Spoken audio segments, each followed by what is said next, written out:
Hello ladies and gentlemen, welcome back. This is Force, and over the course of the next few days I'll be providing you with an introduction and a recap of my beginner experience in the Elder Scrolls Online. In this first video I'll be talking about levels 1 through 5, which essentially cover most of the introductory stuff. So starting things off with character creation, it is a fairly robust system. There's a lot of different sliders for doing different body proportions and facial features, as well as markings and styles that you like. I was able to recreate Khajiit pretty similar to the one that I made in Skyrim, and the guy that I played in Skyrim was a stealthy character, so I decided to go with the Nightblade class, which is more or less the stealthy class here in ESO. After character creation, you are immediately dumped into a location known as Cold Harbor. Essentially, the story is you have been trapped by Molag Bal and you have to try to escape. You're met up with this character known as the Prophet. He tells you what you need to do to escape, and once you leave your prison, when another prisoner who's escaping helps you, you're going through some basic tutorial stuff. First, you pick the weapon type that you want. You have different choices between like a one-handed and a shield, a two-handed weapon, a staff, or dual wielding. I decided to go with dual wielding because, again, I'm sort of playing a rogue character.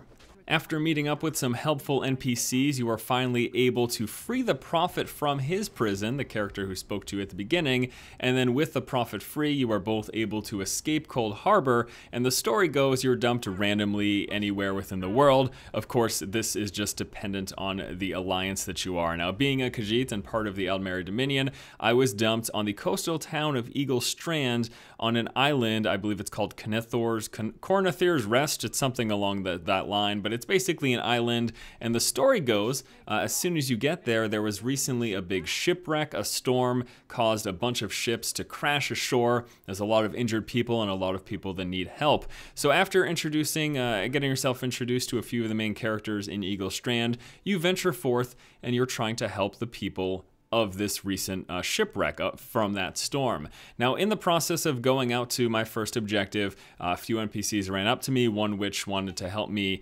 wanted help with figuring out what's going on with these tomes that entrapped her in some other realm. And another character ran up to me saying that she needed help finding the rest of her crew. She was part of these shipwrecks that took place, and her crew was missing. So I agreed to help her. I went about trying to find her different crewmates. Now, in the process, I came across a lot of different things. A bunch of resource gathering, be it mining or logging or picking up plants. You don't need any special tools. You're just able to gather these things by interacting with them once you come across them. Also in my adventures, I stumbled across a few Skye Shards, which are essentially this system to get you skill points that allows you to unlock various skills, either passive or active skills. I encountered some crafting of provisions, which is essentially the food in the game, and it's rather simple. You find the various resources, the various ingredients, and you also find recipes, and then with those recipes and the ingredients, you're able to make things that give you temporary buffs. I had some buffs to my stamina, buffs to health, things along those lines. A couple of chests I also encountered, actually a lot of chests and a lot of things to loot. Basically, while it's not as fully interactive as a lot of the other Elder Scrolls games, you can't pick up everything on every table. Generally, if you see a table filled with items, you can pick up one or two things, and if you see a pile of crates or a pile of barrels, you'll be able to interact and open a few, if not all of them. In the very beginning area of Cold Harbor, you're able to interact with every single thing that you see. When you go out into the world, it's a little bit more restricted, but there's still, if you see something that you think you should be able to open, chances are you'll be able to open that or something very close to it.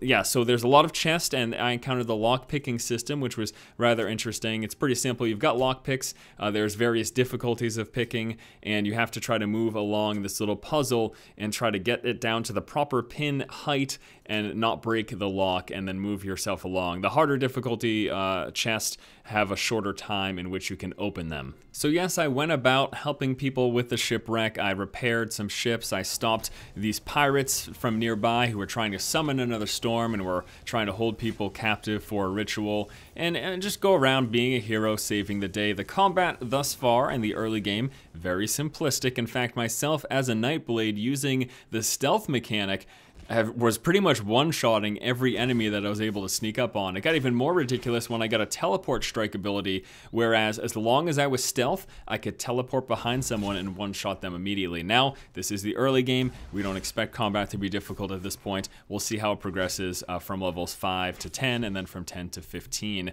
But that is pretty much going to do it here for this first video. Again, I'm going to break this up into chunks. Currently, we're only allowed to show 15 minutes total of gameplay, not 15 minutes per video. So I wanted to take you through my experience from level 1 to 15, and I decided the best way to do it was to break it up in these pieces while everything's still fresh in my mind and try to be as detailed as possible, giving you my impressions. So there you go, guys. That does it. My level 1 through 5 experience in the Elder Scrolls Online. I've been taking it slow. I've been enjoying the story, listening to all the dialogue. 1 to 5 took me about 2.5 hours. If you were to blitz through everything, I would say you could probably do it in an hour and a half. But again, I'm trying to enjoy this, and so far it's been pretty decent.